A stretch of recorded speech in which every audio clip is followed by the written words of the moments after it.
আমার নাকি একটা স্বর্ণের ডিম পাড়া হাঁস ছিল।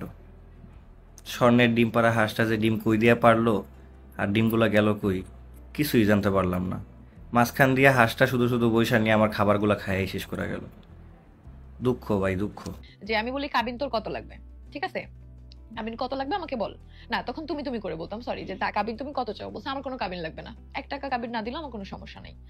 তো এরপরে হচ্ছে কাজী বলে যে না কাবিন ছাড়া বিয়ে হয় না।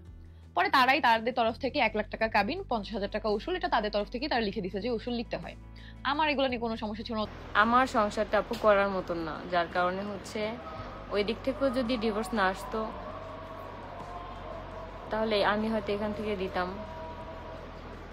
আপু তোমার কি কাবিনের টাকা দেওয়া হয়েছিল? না, আমার যখন বিয়ে হয়েছে তখন হচ্ছে 50,000 টাকা হচ্ছে উসুল লেখা হয়েছিল, বাট ওটা আমার হাতে দেওয়া হয় নাই।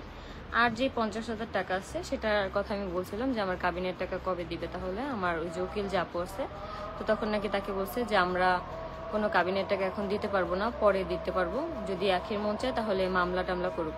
এই সামান্য 50,000 টাকার জন্য মামলা আমি করতে পারবো না, আমি এত ছোট লোক না ভাই। সামান্য ছেলের খরচের জন্য এই 3,000 টাকা দিবে, এর বেশি নাকি সামর্থ্য নাই। এই 3,000 টাকাও নিলাম না, কারণ আল্লাহ আমাকে যতটুকু সামর্থ্য দিছে, যেমন দিছে আমি ঠিক ওইভাবেই হচ্ছে আমার ছেলেকে আমি বড় করব। যে 3,000 টাকা দেওয়ার কথা হয়েছে আমি হচ্ছে আমার উকিলের মাধ্যমে জানাই দিব যে 3,000 টাকাও জানি না পাঠায়, লাগবে না কোনো খরচ। তোমার কি ডিভোর্স হয়ে গেছে? আমি এখনো ডিভোর্স পেপার হাতে পাইনি, বাট ওই বাসা থেকে বলা হয়েছে যে ডিভোর্স নাকি আমাকে দেওয়া হয়ে গেছে। ওরকম মানুষের সাথে থাকার চেয়ে একা থাকা অনেক ভালো, অনেক ভালো, অনেক ভালো, আলহামদুলিল্লাহ। এত দেখানো লোক দেখানো হচ্ছে সুখের চেয়ে অফ ক্যামেরায় সুখে থাকা অনেক অনেক শান্তির।